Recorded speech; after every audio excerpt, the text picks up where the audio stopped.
Hi hello welcome back. ഒരു daily vlog ആയിട്ടാണ് കേട്ടോ ഇന്ന് ഞാൻ വന്നിട്ടുള്ളത്. രാവിലെ നാസ്ത കഴിഞ്ഞതിന് ശേഷമാണ് ഞാൻ വ്ളോഗ് എടുക്കാൻ വേണ്ടി നിന്നത്. ഇന്ന് രാവിലത്തെ അവസ്ഥ എന്ന് പറയുന്നത് ഇതാണ് കേട്ടോ. കാലാവസ്ഥ ഇപ്പം കുഴപ്പമൊന്നുമില്ല, അങ്ങനെ മഴയൊന്നുമില്ല, ചെറുതായിട്ട് വെയിലെല്ലാം ഇങ്ങനെ വരുന്നുണ്ട്. അപ്പം ഡ്രസ്സെല്ലാം കുറേ ഉണ്ട് എടുത്തിടാൻ, അതെല്ലാം കുറച്ച് കഴിഞ്ഞിട്ട് വേണം പുറത്തേക്ക് എടുക്കാൻ. പെരക്ക് ഇപ്പോൾ നല്ല സൈലൻ്റ് ആണ് കേട്ടോ. എന്താണെന്ന് വെച്ചാൽ അന്നു പിന്നെ ആരും മക്കളൊന്നും അങ്ങനെ ആരും ഇല്ല, എല്ലാവരും ഇക്കാൻ്റെ ഉമ്മാൻ്റെ പെരക്ക് പോയതാണ്. അതുകൊണ്ട് തന്നെ വീടാകെ സൈലൻ്റ് ആയിന്. അപ്പോൾ ഞാൻ എൻ്റെ പണികൾ ഇനി സാവധാനത്തിൽ ഇങ്ങനെ എടുത്തുകൊണ്ട് നിൽക്കുന്ന ചെറിയ ചെറിയ പണികളായിട്ട് ഇനി എടുക്കാനുണ്ട്. ഇതാ പാത്രമെല്ലാം കഴുകാനും ഉണ്ട്. അപ്പോൾ ഞാൻ കറി ഇവിടെ അടുപ്പിൽ വെച്ചിട്ടുണ്ട്. ഇന്ന് ചിക്കൻ കറിയാണ് കേട്ടോ ആക്കിയിട്ടുള്ളത്. അപ്പം ഇതാ എണ്ണെല്ലാം തെളിഞ്ഞ് വന്നിന്. പിന്നെ ഇവിടുത്തെ കറി എന്ന് പറഞ്ഞത് കുറച്ച് ലൂസാക്കിയിട്ടാണ് ഉണ്ടാക്കുക. നല്ല തിക്കിൽ ആക്കി കഴിഞ്ഞാൽ എത്തൂല. കുറേ ഇവിടെ കറിയെല്ലാം നല്ലോണം വേണം. അതുകൊണ്ട് ഇങ്ങനത്തെ ഒരു പരിവാക്കിയിട്ടാണ് നമ്മൾ ഉണ്ടാക്കൽ. കറിയുള്ളത് ഇവിടെ ഇറക്കി വെച്ചിന്. ഇനിയിപ്പം ഫ്ലാസ്കിക്ക് ഒഴിക്കാൻ വേണ്ടിയിട്ടുള്ള വെള്ളം കൂടെ ഒന്ന് പതിപ്പിച്ചെടുക്കണം. അപ്പം അതിന് വേണ്ടിയിട്ട് ഞാൻ കുടുക്കത പിന്നെയും അടുപ്പിലേക്ക് വെച്ചിട്ടുണ്ട്. അപ്പോൾ നല്ലോണം ഒന്ന് കത്തിച്ചെടുത്തിട്ടുണ്ട് കേട്ടോ. ഇനിയിപ്പോൾ ഇവിടെ ഒന്ന് ക്ലീൻ ആക്കിയിട്ട് എടുക്കണം. അത് കഴിഞ്ഞിട്ട് കുറച്ച് പാത്രം കൂടെ കഴുകാനുണ്ട്. എന്നിട്ട് ഇനി ബാക്കിയുള്ള എന്തെങ്കിലുമൊക്കെ ചെയ്യാനുണ്ടെങ്കിൽ ചെയ്യുള്ളൂ. അതായത് കൂട്ടാൻ ഈ ഒരു കറി മാത്രമേ ഉള്ളൂ. അപ്പം വറവിന് എന്തെങ്കിലും വണ്ടെല്ലാം ഉണ്ട്. അപ്പം നോക്കിയിട്ട് ഉണ്ടാക്കണമെങ്കിൽ ചിലപ്പം അപ്പം ഒരു മൂടുണ്ടെങ്കിൽ അപ്പം ഉണ്ടാക്കാം. അപ്പോൾ ആദ്യമൊക്കെ ഒന്ന് ക്ലീനിങ് ഒക്കെ നടക്കട്ടെ, എന്നിട്ട് ബാക്കിയുള്ള പരിപാടിക്ക് നിൽക്കാൻ കഴിയും. ഗ്യാസിൻ്റെ അവിടെയും മാടിൽ എല്ലാം ക്ലീൻ ആക്കിയതിന് ശേഷം ഞാനിതാ കഴുകാനുള്ള പാത്രങ്ങളൊക്കെ ഒന്ന് കഴുകിയെടുക്കുകയാണ്. ചോറൊക്കെ നേരത്തെ ഊറ്റി വെച്ചിട്ടുണ്ട്. അതുകൊണ്ട് ഇനിയിപ്പം ആ പരിപാടിയൊന്നുമില്ല. ഫുഡൊക്കെ ഏകദേശം ആയി കഴിഞ്ഞില്ലേ. അപ്പം ഇനി ബാക്കിയുള്ള പാത്രങ്ങൾ കഴുകിയെടുക്കുകയാണ്. അങ്ങനെ ഈ ഒരു കൊട്ട വെച്ചിട്ടാണ് നമ്മൾ ചോറ് ഊറ്റി. അപ്പം ഇതിൽ കുറേ അങ്ങനെ വറ്റെല്ലാം ഒട്ടി പിടിക്കും. അപ്പോൾ ഇതുപോലെ ഒരു പഴയ ബ്രഷ് എടുത്തിട്ടാണ് ആക്കുകയെന്നുണ്ടെങ്കിൽ അത് നല്ലോണം ക്ലീനായിട്ട് കിട്ടും കേട്ടോ. പിന്നെ സിങ്കെല്ലാം നല്ലോണം കഴുകാണ്ടേനു, അതൊക്കെ ഞാനൊന്ന് ഉരച്ചിട്ട് എടുക്കുന്നുണ്ട്. അല്ലെങ്കിൽ ഇങ്ങനെ കൂടെ കൂടെ കഴുകിയെടുക്കാഞ്ഞാൽ പിന്നെ അത് നല്ലോണം വൃത്തികേടാവുമല്ലോ. അപ്പം അതൊക്കെ ഒന്ന് ക്ലീനാക്കി എടുത്ത് പിന്നെ തുടച്ച തുണിയെല്ലാം ഞാനിതാ ഒന്ന് വൃത്തിയാക്കിയിട്ട് എടുക്കുന്നുണ്ട്. ഈ വോയിസ് ഓവർ കൊടുക്കുന്ന സമയത്ത് എനിക്ക് നല്ല ഉറക്കം തൂങ്ങലാണ് കേട്ടോ.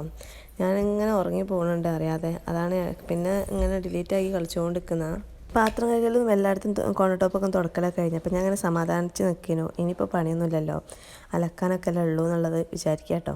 പിന്നെ ഒന്ന് ബാക്കിലോട്ട് നോക്കിയ സമയത്താണ് ഓർമ്മ വന്നത്, ഇങ്ങനെ ഫ്ലാസ്കിൽ ഒഴിക്കാൻ വേണ്ടിയിട്ട് വെള്ളം അടുപ്പിൽ വെച്ചിട്ടുണ്ടായിരുന്നല്ലോ എന്ന്. അപ്പം അതൊക്കെ കുറേ സമയത്ത് തിരിഞ്ഞ് നോക്കാത്ത കാരണം തീയെല്ലാം കെട്ടുപോയിണ്ടായിനി, കണലൊന്നും തീരെയില്ല.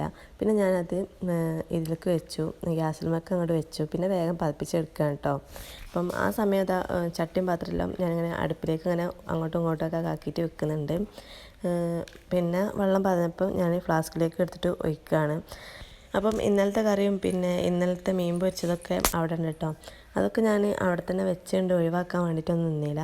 കൂട്ടുന്നവരുണ്ടെങ്കിൽ കൂട്ടിക്കോട്ടെ എന്ന് വിചാരിച്ചിട്ട് അവിടെ തന്നെ അങ്ങ് വെച്ചതാണ്. അങ്ങനെ മൊത്തത്തിൽ കുറേ സമയത്തിന് ശേഷം എല്ലായിടത്തും ഒന്ന് ക്ലീനാക്കി വെച്ച്.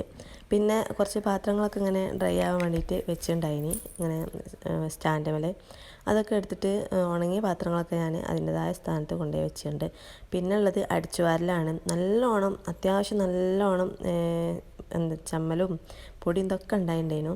അപ്പം അതൊക്കെ ഞാനിന്ന് എല്ലാ മുക്കുമൂലെല്ലാം ഇങ്ങനെ അടിച്ചു വാരിയിട്ട് എടുക്കുകയാണ്. കുറേ സമയമായിട്ട് രാവിലെ തൊട്ടേ ഈ ഒരു കിച്ചണിൽ ഇങ്ങനെ അങ്ങോട്ടും ഇങ്ങോട്ടേക്കും നടക്കണതല്ലേ. അപ്പം അതിൻ്റേതായിട്ടുള്ള പൊടികളൊക്കെ ഉണ്ടാവും.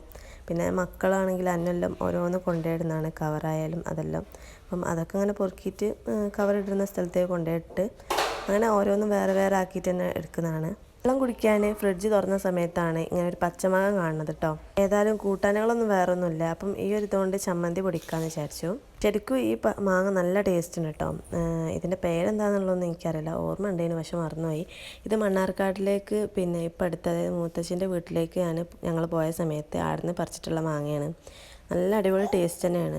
പിന്നെ ഇത് എനിക്ക് ചമ്മന്തി ആക്കാനൊന്നും എനിക്ക് വലിയ താല്പര്യമൊന്നുമില്ല കേട്ടോ. അത് പച്ചക്കന്നെ അങ്ങനെ കഴിക്കാനാണ് ഇഷ്ടം. ഈ മാങ്ങൻ്റെ അണ്ടിനെ പരമാവധി പോസ്റ്റ്മോർട്ടം ചെയ്യുന്നുണ്ട്. അത് നിങ്ങൾക്ക് തന്നെ കണ്ടാൽ മനസ്സിലാവുമല്ലോ. അതിന്മേലുള്ള കാമ്പ് തേച്ചെടുക്കും. ഇന്നത്തെ വീഡിയോയിൽ വോയിസ് ഓവർ കൊടുക്കുന്ന ഇടയിൽ നല്ലോണം നോയ്സ് ഉണ്ടാവും. എന്താണെന്ന് വെച്ചാൽ അന്നൊക്കെ ഇടങ്ങാറാക്കിക്കൊണ്ടിരിക്കുന്നുണ്ട് കേട്ടോ. പിന്നെ ചട്ടിയും പാത്രത്തിനൊക്കെ അതും സൗണ്ടും വേറെ തന്നെ ഉണ്ടാവും. ചമ്മന്തി ഉണ്ടാക്കാൻ വേണ്ടിയിട്ട് തേങ്ങ ഒരു മുറി തേങ്ങ, ചെറിയൊരു മുറി തേങ്ങ ഫ്രിഡ്ജിലുണ്ടായിരുന്നു. അപ്പം അതന്നെ മതിയെന്ന് വിചാരിച്ചിട്ട് അങ്ങനെ ഒപ്പിച്ചെടുക്കുക. വേറെ തേങ്ങ പോയിട്ട് പൊളിച്ചെടുക്കാനൊന്നും ആവുന്നൊന്നുമില്ല കേട്ടോ. അങ്ങനെ ഒരു മടിപ്പണിയാണ്. പിന്നെ തേങ്ങ എന്നാലും ഇതിലേക്ക് വേണ്ടിയിട്ടുള്ള അത്ര ഉണ്ട്. അങ്ങനെ ഞാനതൊക്കെ ഒന്ന് ചിരവി എടുത്തിട്ടതാണ് മിക്സിയുടെ ജാറിലേക്ക് കാന്താരി മുളകും തേങ്ങയും ആവശ്യത്തിനുള്ള ഉപ്പും പിന്നെ നമ്മളെ മെയിൻ ഐറ്റം പച്ചമാങ്ങയും അതിലേക്ക് ഇട്ട് കൊടുക്കുന്നുണ്ട്. അപ്പോൾ മാങ്ങ തിന്ന് നോക്കിയിട്ടുണ്ടായിരുന്നു കേട്ടോ, നല്ല ടേസ്റ്റ് ഉണ്ടായിരുന്നു. ഒരു കുറച്ചൊക്കെ ചനച്ചിട്ടുണ്ടായിരുന്നു. മാങ്ങ കുറച്ച് ചനച്ചതുകൊണ്ടാണ് തോന്നുന്നുണ്ട്, നല്ലോണം ചനച്ചത് കുറച്ചൊന്നുമല്ല, അതുകൊണ്ടാണ് തോന്നുന്നുണ്ട് ഇങ്ങനെ ചെറുതായിട്ടൊന്ന് ലൂസായ പോലെയാണ് ഈ ഒരു ചമ്മന്തി ഉണ്ടായത്. എന്നാലും എന്താ ലൂസായാലും നല്ല ടേസ്റ്റ് ഉണ്ട് കേട്ടോ, പച്ചമാങ്ങ ചമ്മന്തി അല്ലേ. പിന്നെ ഞാൻ ഇഞ്ചിയൊന്നും ഇതിലേക്ക് കൂട്ടിയില്ല. അത് സത്യം പറഞ്ഞാൽ ഈ വോയിസ് ഓവർ കേൾക്കുന്ന സമയത്താണ് എനിക്ക് ഓർമ്മ വരുന്നത് ഇഞ്ചിൻ്റെ കഷ്ണം ആഡ് ചെയ്യണമെന്നുള്ളത്. അങ്ങനെ ചമ്മന്തിയെല്ലാം ഉണ്ടാക്കിയതിന് ശേഷം ഞാൻ പിന്നെ വേഗം അലക്കാൻ കഴിഞ്ഞിന് കേട്ടോ. കുറച്ച് തന്നെ ഉള്ളതിനും അത് പിന്നെ വേഗം ഞാൻ കല്ലിൽ പോയിട്ട് അലക്കിയിട്ട് വന്ന്. അലക്കാൻ പോയ സമയത്ത് ഞാനൊരു പാഷൻ ഫ്രൂട്ട് ഞാൻ പറിച്ചിട്ടുണ്ടായിനി. അങ്ങനെ ഞാനിതാ ആറിടാതെ തന്നെ അലക്കി കഴിഞ്ഞ് വേഗം വന്ന് ആറിടാനും കൂടെ നിന്നില്ല. അപ്പോൾ വേഗം ഞാൻ ഇതിൽ പഞ്ചസാര ഇട്ടിട്ട് കഴിച്ചിട്ടോ. അന്ന് വന്നാൽ കിട്ടില്ല എന്ന് അറിയണതിനെ കൊണ്ട് ഞാൻ വേഗം അണ്ണാക്ക് താത്തിയണേ. അങ്ങനെ അതൊക്കെ കഴിച്ചിട്ട് പിന്നെ ഞാൻ വേഗം ടെറസിൻ്റെ മുകൾക്ക് പോവുകയാണ് ആറിടാൻ വേണ്ടിയിട്ട്. ഇപ്പോൾ കുറച്ച് ദിവസം അടുപ്പിച്ച് നല്ല മഴ ആയതുകൊണ്ട് തന്നെ ഡ്രസ്സൊന്നും അങ്ങനെ ഉണങ്ങിയിട്ടൊന്നുമില്ലേനു. ഇനിയിപ്പം വാഷിംഗ് മെഷീനിലിട്ട് അലക്കിയത് തന്നെയാണെന്നുണ്ടെങ്കിലും ഡ്രൈ ആക്കിയാലും വല്ലാണ്ടൊന്നും അങ്ങ് ഉണങ്ങിയിട്ടൊന്നും കിട്ടണമെന്നൊന്നുമില്ല, എന്നാലും ഒരുമാതിരി സ്മെല്ലാണ്. അപ്പം അതൊക്കെ മടക്കി വെച്ച ഡ്രസ്സ് വരെ ഇന്നത്തെ വെയിൽ കണ്ടപ്പോൾ ഞാൻ പുറത്തിട്ടിട്ട് ഉണക്കിയെടുത്തിട്ടുണ്ടായിനി. അങ്ങനെ അതാ കുറേയൊക്കെ ഉണങ്ങിയിട്ട് ഞാൻ അപ്പാടെ തന്നെ റൂമിൽ കൊണ്ടുപോയി വെച്ചിട്ടുണ്ട്. പിന്നെ ബാക്കിയുള്ളത് ഇതാ ടെറസിൻ്റെ മുകളിൽ തന്നെ വിരിച്ചിട്ടുണ്ട്. മുകളിൽ ഇങ്ങനെ കുറച്ച് പച്ചക്കറി അങ്ങനെ കുഴിച്ചിട്ടുണ്ട് കേട്ടോ. ഇതൊക്കെ ഇക്കാൻ്റെ ഉമ്മാൻ്റെ പരിപാടിയാണ്. ഇതിൽ പച്ചമുളകൊക്കെ അതാ 2 എണ്ണം ഇങ്ങനെ ഉണ്ടായി കാണണ്ടേ. പിന്നെ പയറൊന്നും അങ്ങനെ വല്ലാണ്ട് ഉണ്ടായില്ല, എന്നാലും അപ്പോഴപ്പോഴായിട്ട് ഇങ്ങനെ 1-2 എണ്ണമൊക്കെ ആയിട്ട് ഇങ്ങനെ ഉണ്ടാവലുണ്ട്. ആരടെല്ലാം കഴിഞ്ഞ് ഞാൻ വേഗം അടിച്ചു വരുന്നതിനും അതിൻ്റെ ഇടയിലാണ് അന്നെല്ലാം വന്നത്. പിന്നെ ഓർക്ക് ഭക്ഷണം കൊടുക്കലെല്ലാം ആയി. പിന്നെ കുളി നിസ്കാരം കഴിഞ്ഞതിന് ശേഷം ഞാൻ ഫുഡ് കഴിക്കാൻ വേണ്ടിയിട്ട് ഒരു 1:45-2 മണീൻ്റെ അടുത്തായപ്പോഴാണ് ഞാൻ കിച്ചണിക്ക് വന്നത്. ഇത് ഇന്നലെ ചക്കക്കുരു തേങ്ങരച്ച കറിയാണ്, അത് ബാക്കിയുണ്ടായിരുന്നു. അപ്പോൾ അത് ഫ്രിഡ്ജിൽ നിന്ന് എടുത്തിട്ട് പുറത്തെടുത്ത് വെച്ചിട്ടുണ്ട്. മക്കൾക്കൊക്കെ കൊടുത്തതുകൊണ്ട് തന്നെ ഞാൻ പിന്നെ എനിക്കും വേണ്ടിയിട്ട് എടുത്തിട്ട് കഴിക്കുന്നതാണ്. ഓരോടെ ഉറങ്ങാനും പറഞ്ഞിട്ട് ഞാനിങ്ങ് വന്നിന്. പക്ഷേ അവിടെ ഭയങ്കര കളിയാണ്, ഉറങ്ങാനുള്ള ഒരു പരിപാടിയും. ഒരു കെടുക്കുന്നവരെങ്ങാനും കെടുക്കാനും സമ്മതിക്കില്ല, ഓർക്കെങ്ങാനും ഉറക്കില്ലേനും, അങ്ങനെയാണ് ഉണ്ടാവല്. ഫുഡൊക്കെ കഴിച്ച് പിന്നെ കുറച്ച് സമയം റെസ്റ്റ് എടുത്തതിന് ശേഷമാണ് പിന്നെ ഒരു 4:30 ആയപ്പോൾ ഒക്കെ പറഞ്ഞ് ചങ്ങായും വൈഫൊക്കെ ഞങ്ങളെ ഓരോ പേർക്ക് കൂട്ടാൻ വേണ്ടിയിട്ട് വരുന്നുണ്ട്. അങ്ങനെ ഞങ്ങൾ പിന്നെ ഡ്രസ്സെല്ലാം മാറി ഒരുതാ ഞങ്ങളെ പിക്ക് ചെയ്ത് അങ്ങനെ ഞങ്ങൾ ഇങ്ങനെ പോയോണ്ടിരിക്കുന്നതാണ്. ഒരു തരത്തിലും ഇവിടെ വോയിസ് ഓവർ കൊടുക്കാൻ ഇവരെ സമ്മതിക്കണമില്ല. ഇവിടെ നിന്ന് ഇങ്ങനെ ഒച്ചപ്പാടായതുകൊണ്ടേ നിൽക്കണം കേട്ടോ. പോകുന്ന വഴിയിൽ കുറച്ച് സാധനങ്ങളൊക്കെ വാങ്ങാണ്ടായിനി. അങ്ങനെ അതൊക്കെ വാങ്ങിയതിന് ശേഷം പിന്നെ ഞങ്ങളിതാ പെരക്കെത്തി. മിഷു ഇതാ ഓൻ്റെ പൂച്ചനെ എടുത്തിട്ട് ഓന് കളിക്കുന്നതാണ്. ഓന് പിന്നെ ഓനക്ക് എന്താ ചെയ്യേണ്ടതെന്ന് അറിയില്ല, ഓൻ അങ്ങനെ കേട്ടോ എടുത്ത് താക്കൽ. പിന്നെ ഇവന് ഭയങ്കര ഇഷ്ടമാണ്, ഇവൻ്റെ ഫേവറേറ്റ് ആയിട്ടുള്ളൊരു കാറ്റ് തന്നെയാണ്. അങ്ങോട്ടേക്ക് വരുന്ന സമയത്ത് ഞങ്ങൾ ഈ ഒരു കാടമുട്ട ഫ്രൈ ആക്കിയതൊക്കെ വാങ്ങി. നല്ല അടിപൊളി ടേസ്റ്റാണ്, എന്ത് മസാല എന്നുള്ളത് അറിയില്ല. ഏതാ വാങ്ങിയേ? ഫ്ലിപ്കാർട്ടിൽ നിന്ന് വാങ്ങിയ ബെഡ്ഷീറ്റാണ്, നല്ല അടിപൊളി. എത്ര റേറ്റ് വരുന്നത്? 300. പിന്നെ ഈ ഒരു കടിയും കൂടെ വാങ്ങിയിട്ടുണ്ടെങ്കിൽ ഇത് നല്ല ടേസ്റ്റ് ഉണ്ട് കേട്ടോ. ഈ കാടമുട്ടൻ്റെ എന്താണെന്നുള്ളത് എനിക്കറിയില്ല. പിന്നെ ചാറ്റ് മസാല എല്ലാം അതിൽ ചേർത്തിന് തോന്നുന്നുണ്ട്, എന്തിൻ്റെയൊക്കെ ഒരു ടേസ്റ്റ്. പിന്നെ ഈ ഒരു സാധനം ഇതിൻ്റെ പേരെന്തേനോ, എന്തോ ഒരു പേരുണ്ടല്ലോ, മറന്നുപോയി. പക്ഷെ ഇത് എനിക്ക് അത്ര ഇഷ്ടമായില്ല. പിന്നെ ഈ മുരിഞ്ഞ ഭാഗം എടുത്ത് മാത്രം കഴിച്ചപ്പം ഒരു രസം തോന്നി, എന്നാലും വലിയ താല്പര്യമായില്ല. ഈ ചെറുപയർ ഉള്ളിലിട്ടിട്ടുള്ള ഒരു സംഭവത്തിന് എന്താ പറയാന്നുള്ളത്, അതായത് ഒരു ബോണ്ട പോലെ ആക്കിയിട്ട് അതിന് എന്താ പറയാന്നുള്ളത് നിങ്ങൾക്ക് അറിയുന്നുണ്ടെങ്കിൽ ഒന്ന് കമൻറ്റിൽ അറിയിക്കണേ. എൻ്റെ നാവിൻ്റെ തുമ്പത്തുണ്ട്, പക്ഷേ എനിക്ക് ഇങ്ങോട്ട് കിട്ടണില്ല. പിന്നെ ഇവിടെ കിച്ചണിക്ക് വന്ന് നോക്കുമ്പോൾ ഇവരിതാ ഇവിടെ ബീഫ് വരട്ടിയതെല്ലാം ആക്കിയിട്ട് വെച്ച് കേട്ടോ. അത് കണ്ടാലും എനിക്ക് പിന്നെ ചോറ് തന്നെ കഴിക്കണം എന്നിങ്ങനെ തോന്നുക. ശരിക്കും പറഞ്ഞാൽ വയറിലെ സ്ഥലമൊന്നുമില്ല, അത് ഇതൊക്കെ ആയിട്ട് ഇങ്ങനെ കഴിച്ചുകൊണ്ടിരിക്കണ്ടല്ലോ. ഇവിടുന്ന് മുതൽ പിന്നെ അങ്ങോട്ട് ഒരേ തീറ്റ തന്നെ ഞാൻ തിന്ന് തീർക്കുക. ചിലപ്പോൾ ഇത് ഇനി ഇവിടുന്ന് ഈ ഒരു സെക്ഷൻ മുതൽ ഇനിയിപ്പോൾ കാണല് തീറ്റ വ്ളോഗാണോ എന്ന് നിങ്ങൾ വിചാരിച്ചു പോകും. കാരണം അങ്ങനെ ഞാൻ തിന്നുന്നുണ്ട് ഇതിൽ.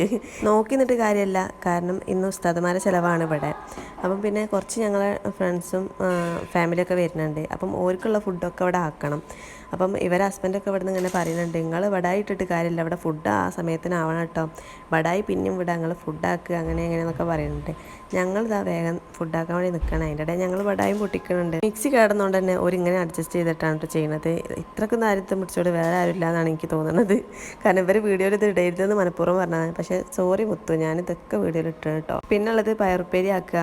അപ്പം അതിനുള്ള പയറൊക്കെ അവിടെ കട്ട് ചെയ്തെടുക്കുന്നുണ്ട്. പാത്രങ്ങൾ ഇച്ചിരി ഇത് അങ്ങനെ നിറഞ്ഞുകൊണ്ടിരിക്കുന്നുണ്ട്. അത് അപ്പം കഴുകാഞ്ഞാൽ പിന്നെ അത് കുന്നുകൂടും എന്നുള്ളത് സംശയമില്ല. ഇക്കും ഫ്രണ്ടൊക്കെ വന്ന സമയത്ത് ഇതാ ഒരു ഇച്ചിരി സംഭവങ്ങളൊക്കെ കൊണ്ടുവന്നിട്ടുണ്ടായിനി. അങ്ങനെ ഷവർമ്മ അടിപൊളിയേനു. അതിൻ്റെ ഉള്ളിലത്തെ ഫില്ലിങ് എന്ന് പറയുന്നത് നല്ലോണം ഫില്ലിങ് ഉണ്ടായിരുന്നു, നല്ലൊരു ടേസ്റ്റ് ചെയ്യുന്നു. പിന്നെ ചോറൊക്കെ നെയ്ച്ചോറൊക്കെ ഇവിടെ ആയതുകൊണ്ട് നിൽക്കുന്നുണ്ട്. അപ്പം ഇന്ന് ഉണ്ടാക്കാൻ പോണ ഫുഡ് എന്ന് പറയുന്നത് പയറുപ്പേരി, പിന്നെ ഗീ റൈസ്, ചിക്കൻ കറി, അങ്ങനെയൊക്കെയാണ്. ഷവർമ്മ ഒന്ന് തിന്ന് കഴിഞ്ഞ് അപ്പോഴേക്ക് ഇതാ അടുത്ത സാധനം ഫ്രിഡ്ജ് തുറന്നേരം കണ്ടതാണ് കേട്ടോ.